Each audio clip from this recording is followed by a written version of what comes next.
Okay, so for our last couple of tabs on Financial Report Writer, let's take a look at those. And notations is the next one up. So if I want to add in a little note on my report for my particular account groups, I can do that. So I'm going to come in here, create notation.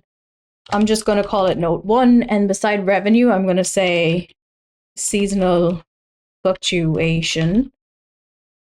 That's a note that I want to pull up on my report. And then for project costs, I'm just going to say ask Carl. So whatever obviously makes most sense for you, but this is just off the top of my head what I want to put in here. And then I'm going to go back to my columns and I'm going to create a new column. And it's going to be a column type of notation, and it's going to pull in my note 1. So I can give that a title if I want. I'm not going to bother. And then I'm just going to preview that report, and it's going to show me that notation column, which says, your revenue has seasonal fluctuation. And, for project costs, ask Carl. So if you want to put notes on your reports, that's totally fine. You would do that on your notations tab. You can also, add in additional columns for that and then go back in and give that a separate name to this one. And you can pull that in on your columns tab. So that's notations, and then permissions is next. So who is the report owner? Report owner always automatically has access.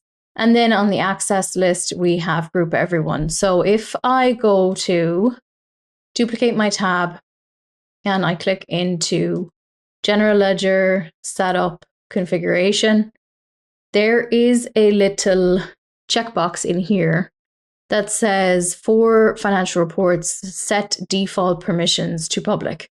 So if that is checked off, then it means that automatically when a report is created, group everyone is going to be set to allow access. If that's checked off, then group everyone is going to be automatically set to deny.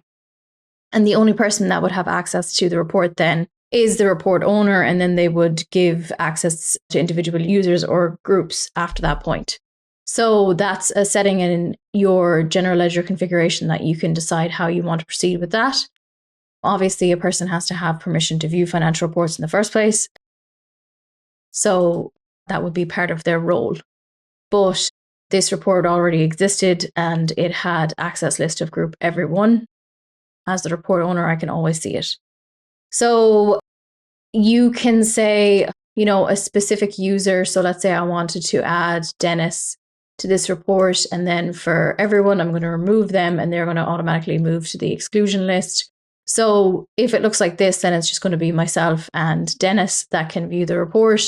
You can also add user groups to a report if you have them set up, like my admin team I want to add to this particular report. So that's what you can do with your permissions.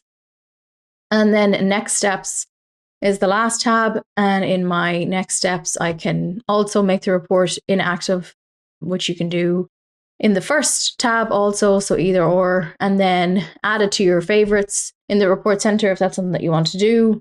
Add it to a dashboard. It gives you the option then to choose which dashboard you want to add it to. If you select that, schedule it to run periodically. So you save it and then you schedule it, the schedule we've already looked at. And then include this report in a report group, and you'll have the option then to schedule that to report group to run at a particular time. And it can be either, emailed out, stored in Intacct, or stored in the cloud. So that is all of the tabs within Financial Report Writer, and we'll take a look at a couple of these other buttons in the next video.